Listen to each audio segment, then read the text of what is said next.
O governo brasileiro anunciou recentemente a construção do primeiro submarino atômico nacional.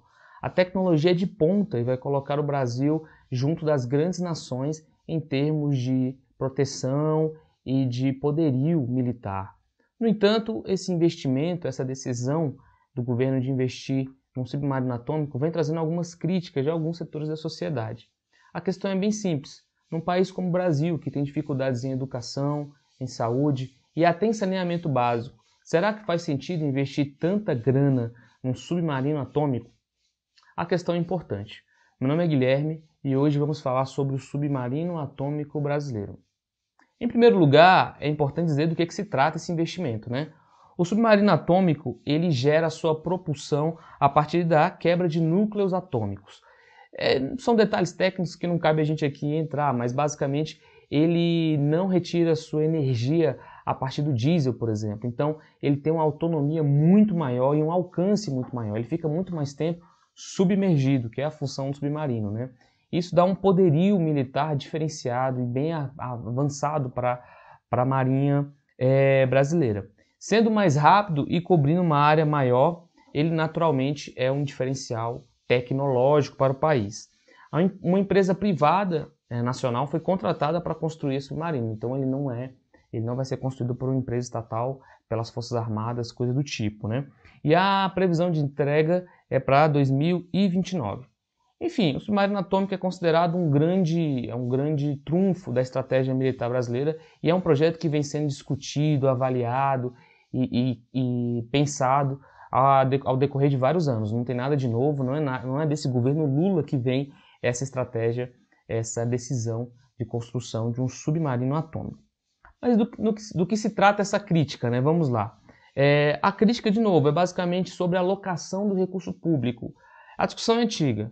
O orçamento público é bem finito, né? Ele é bem escasso, então, em tese, a sociedade tem que decidir para onde vai esse recurso público e tem que decidir comparando opções sempre. Mais uma vez, tem pouco recurso, então a gente teria que decidir colocar em alguns locais ou algumas políticas públicas e, naturalmente, remover de outras, né? A contradição que se tem visto da discussão parece estar focada no saneamento básico, apesar do Brasil ter dificuldades em várias áreas. Mas talvez a questão do saneamento básico seja mais escandalosa. Isso porque no Brasil, segundo o ranking de saneamento básico, 35 milhões de pessoas não têm acesso à água tratada e 100 milhões não têm acesso à coleta de esgoto, ou seja, quase metade da população não tem esgoto tratado e não tem água tratada, né? Esses dados são naturalmente alarmantes e revelam um retrocesso brasileiro, né, que ainda não resolveu problemas do século passado. Então é natural que venha essa discussão. Como a gente não resolveu ainda dilemas básicos da sociedade, da civilização, caberia estar fazendo investimentos tão vultosos assim em questões mais avançadas como um submarino de propulsão nuclear, ainda mais considerando que o Brasil não tem conflitos armados, não tem sequer tensões militares, né? A gente tem uma relação muito pacífica e fraterna com os nossos países limítrofes aqui, nossos vizinhos da América Latina. Então, dito isso, é importante destacar também que na questão do saneamento básico, já há políticas, né? Já há programas de enfrentamento a essa questão. Em especial o marco regulatório, que não é desse governo, é do governo anterior, né?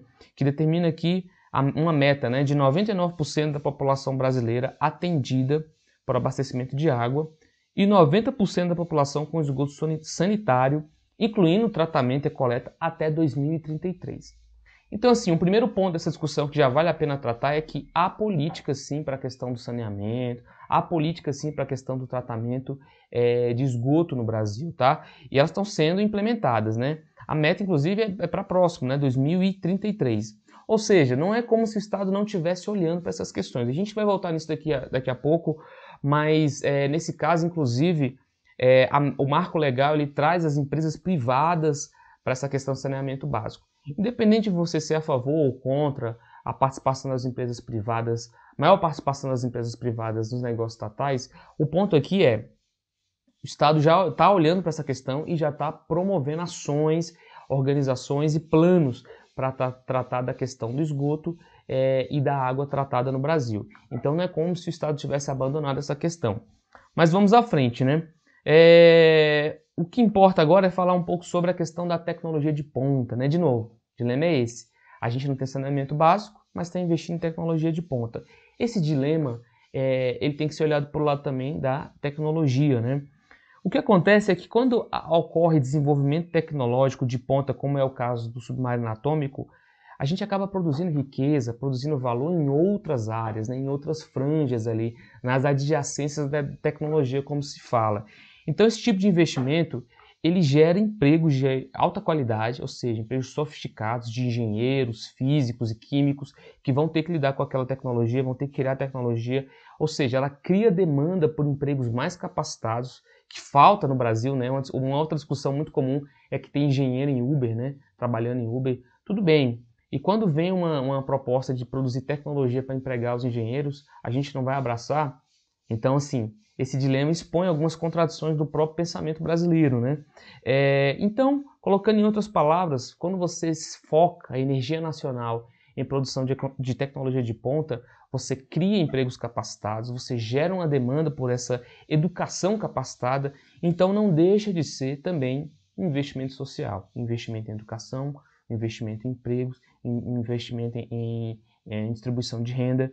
Então a tecnologia, ela também tem essas externalidades, é um termo técnico que se é utilizado, né, no seu próprio desenvolvimento, né.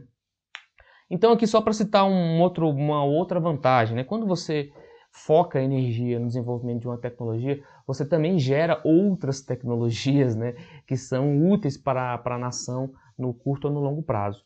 Isso fica muito claro no programa espacial americano, né, na corrida espacial americana, que entre outras tecnologias geradas nesse esforço nacional, a gente tem o filtro de água, comida para beber, câmeras de telefone celular, tênis de corrida, espuma de travesseiro, pneus mais seguros e duradouros e o GPS mais preciso, né? Então, assim, boa parte da tecnologia que a gente usa hoje em dia e que traz conforto e desenvolvimento para a sociedade foi desenvolvida ali num esforço aparentemente inútil, né? De levar o homem à Lua. Quem se importa com isso? Não tem nada na Lua. Para que a gente vai fazer isso? Só para provar, no caso dos americanos, né?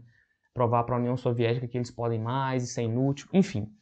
Esse desenvolvimento de tecnologias, esse esforço por ultrapassar essas barreiras, né, essas fronteiras tecnológicas, tende a gerar dividendos em diversas outras áreas. Então o Brasil também pode ver, também deve ver esse transbordamento tecnológico a partir do submarino atômico para outras áreas, para outras tecnologias.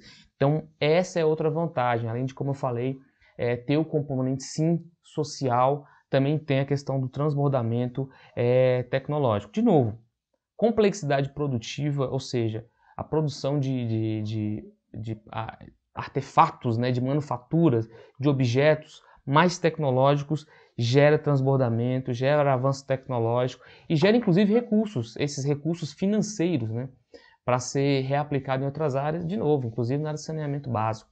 Então, assim, não faltam vantagens na questão do investimento, da alocação de recursos públicos no submarino atômico. Então, entrando aqui na parte final do vídeo, esse dilema talvez seja mais uma questão de esclarecer os fatos e não seja um dilema tão grave, olhando assim no detalhe, né? Na verdade, o Estado ele tem mesmo que cuidar de saneamento básico, tem mesmo que cuidar do nosso déficit em educação, tem mesmo que cuidar de UPA, de hospital de base, de tudo isso. Mas ele não tem que fazer só isso, né? O Estado ele foi criado e foi desenvolvido para fazer muitas funções. Então é ele que cruza e ele que cabeceia ao mesmo tempo. Ele tem que correr nas duas áreas de forma paralela. É difícil? Gera dilemas de alocação, como que a gente está vendo? Gera. Mas a solução não raramente é escolher ou um ou outro, né?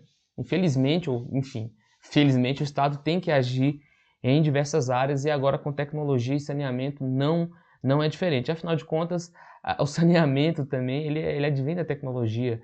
Então não adianta a gente ficar nesse debate. Trazendo alguns exemplos internacionais para a gente conversar sobre isso, a Índia, né, que é muitas vezes comparada com o Brasil, ela dedica apenas 1,3% do seu PIB para o setor de saúde, enquanto o Brasil dedica 9,5%.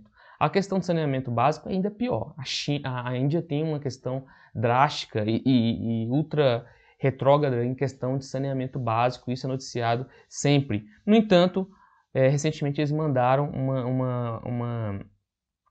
um projeto, né? Eles tiveram um projeto espacial de ocupar o lado ali obscuro, né? O lado sombreado da Lua.